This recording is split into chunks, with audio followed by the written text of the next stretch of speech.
Do you know when a woman truly begins to heal after a breakup? Not when she stops crying, not when she finds someone new, but the morning she wakes up, and for the very first time, her first thought isn't about him, it's about herself. That is the real turning point. Breakups are painful. There's no point pretending otherwise.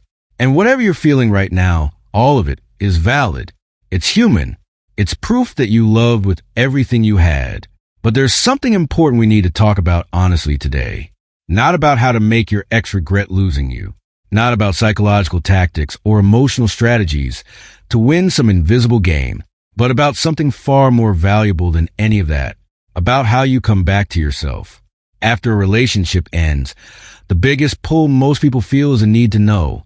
Does he miss me? Does he regret it? Is he thinking about me? And that's completely understandable. That's not weakness. That's the natural response of a human brain facing loss. But this is where so many of us quietly get lost. We check his stories. We reread old conversations. We analyze every small detail, whether he viewed our message, whether he unfollowed someone, whether his latest post carries a hidden meaning. And every time we do that, we are placing our energy in the wrong direction, not inward, but inside his mind. This isn't about low self-worth. This is about how our brains are wired to respond to loss.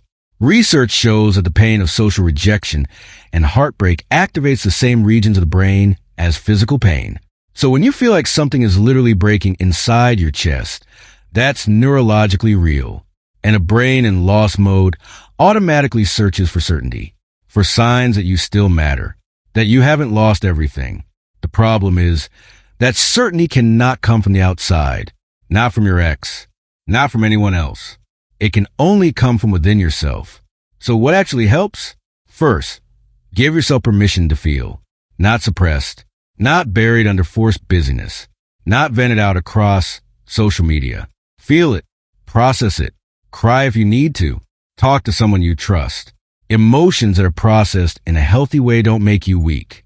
In fact, that's exactly what builds genuine emotional resilience. Second, pull your attention back inward, not as a strategy to appear unbothered in his eyes, but because your life, your feelings, your dreams, your peace deserves that attention far more than someone who chose to walk away. Ask yourself, what did I neglect while I was in that relationship?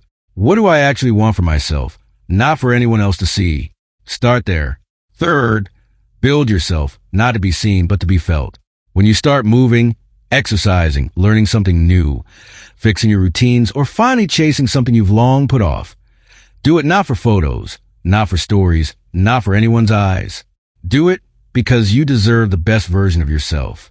And something remarkable happens when you do it with honest intention. Your energy shifts. Not because you're doing a glow up for your ex, but because you are finally showing up for yourself. Now, about the question that might still be sitting quietly in your mind. Will he regret it? Maybe. Maybe not.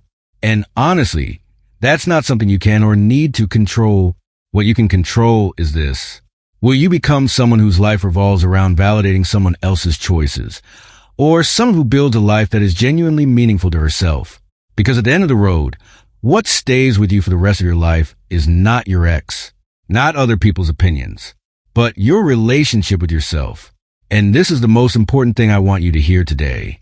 You do not need to be irreplaceable in his eyes to prove your worth. Your worth is not determined by who chooses you or who leaves you. Your worth exists. It has always existed. Even when no one is watching. A breakup can be the end of something beautiful, but it can also be the beginning of something deeper and more honest. Your truest relationship with yourself. Choose yourself, not as an act of revenge, not as a strategy, but because you are genuinely worth choosing, especially by yourself. Before you go, if this spoke to you, share it with someone who might need it today. And if you'd like to share, what is one thing you're doing right now to come back to yourself? Write it in the comments. I'd love to hear your journey. See you in the next video. Take good care of yourself.